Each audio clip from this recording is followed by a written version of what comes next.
السلام عليكم، اهلا بيكم في فيديو جديد. فيديو النهارده فيديو جميل فيه افكار حلوه قوي. هنعمل مع بعض الحمام الكذاب، هنسلقه مش هنحطه في الفرن عشان نستفيد من الشوربه بتاعته ونعمل بيها شوربه خضار. وكمان هنعمل جنبهم طبق من اللوبيا بالصلصه. ان شاء الله الطريقه تعجبكم، ولو انتوا اول مره تشوفوني ما تنسوش تشتركوا في القناه وتحطوا لايك للفيديو. يلا نسمي الله ونشوف الطريقه والمقادير. هنسلق مع بعض اللوبيا. انا هنا الاول بغليها لمده 10 دقايق، وبعد كده بطفي عليها واسيبها ساعه الا ربع، وبعد كده اولع عليها البوتاجاز تاني لحد ما تستوي. ومش عايزينها تكون مستويه قوي عشان تكمل سواها في الصلصه بتاعتها. تمام كده، عبال بقى ما اللوبيا تتنقع معايا. انا كنت هنا معايا 4 وراك، خليت 3 وقلت سبت واحد عشان نخليه مع بعض. زي ما انتم شايفين كده انا هعمله حمام كداب. وطبعا لو انت حابه تجيبي الحمام مخلي جاهز من عند بتاع الفراخ، هتقولي له عايزه الوراك بتاعتي تكون حمام كداب، هيعمله لك. لكن انا هنا حبيت الوراك دي كانت عندي لان كنت جايبه فراخ، واخدت البانيه عملته، يعني خدت الصدور عملتها بانيه، والوراك قلت اعملهم حمام كداب واخليهم انا في البيت واوريكم كمان انا بعملها ازاي. بدات اشيل كده العظمه اللي في الجنب وبشويش طبعا عشان نحافظ على الجلد ما يتقطعش مننا. وبدات كده اخلي الحته اللي العظمه اللي هي في النص، وطبعا نشتغل على الحتت اللي فيها مفصلات عشان ما نبهدلش اللحم معانا، وكمان يخرج معانا العظم بمنتهى السهوله من غير ما نقطع في اللحم كتير. بدأت كده اهو زي ما انتم شايفين من المفصلة، خرجت العظمية اللي في النص، وهبتدي بقى اخرج العظمة اللي هي عند الدبوس. ولازم اكون حريصة ان انا احافظ على الجلد اللي في الاخر ده ما يتقطعش مني، علشان ده هو اللي هنستفيد بيه ان احنا نقفل بيه على الرز واحنا بنحشي الورك مع بعض.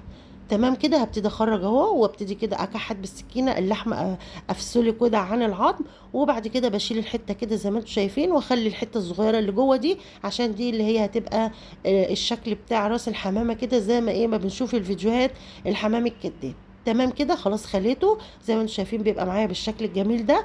والوراك دي زي ما قلت لكم وراك صغيره علشان دي فراخ انا كنت جايباها، فقلت استفيد بالوراك. بدل ما كل مره نقعد نسلقها ونحمرها ونعملها بشكل يعني معتاد، لا احنا هنغير ونعملها نحشيها بقى كده بالرز ونسلقها. وطبعا عشان نستفيد بالشوربه بتاعتها، انا كنت عايزه اعمل شوربه خضار فقلت اسلقها. تمام كده، هبتدي بقى بعد ما خليت الكميه كلها دول 4 وراك، هبتدي كده اجيب شويه من البصل.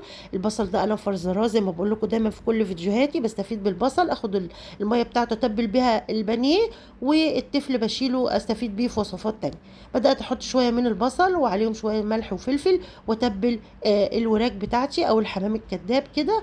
وبعد كده جبت بقى الرز بتاعي شويه كده، حوالي نص كوبايه من الرز، او على كل ورك مثلا حوالي كبشه كده، تملي ايدك كده شو رز، كانك هتحشي حمام بالظبط. تمام كده، وبدات احط عليهم كمان شويه من البصل والملح والفلفل ودعكتهم كده مع بعض. وهنبتدي نحشي مع بعض الورك كده ونشوف بنحشيه ازاي.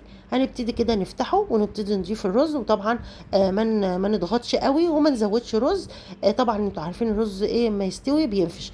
طبعا كمان عايزه اقول لكم ملحوظه، الرز هنا ني، لو انتوا حابين ان انتوا تعملوا نص سوا براحتكم، حابين كمان تضيفوا كبد وقوانص براحتكم خالص. لكن انا بعمل الحمام كده، يعني الحمام نفسه بحشيه كده برز ني، ما بسويهوش نص سوا ولا حاجه، وبيطلع معايا زي الفل في منتهى الجمال.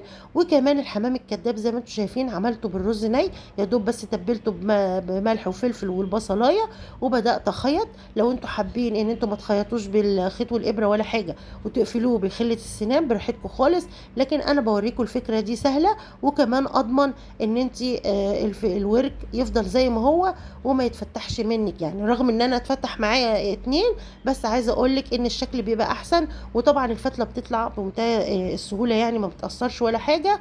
وكمان عايزه اقول لكم ان الابره دي والخيط ده انا مخلياه في المطبخ، ده خاص بالاكل يعني ما بنستخدمهوش في حاجه تانية. الابره دي بتاعت الاكل بس بخيط بيها الحمام.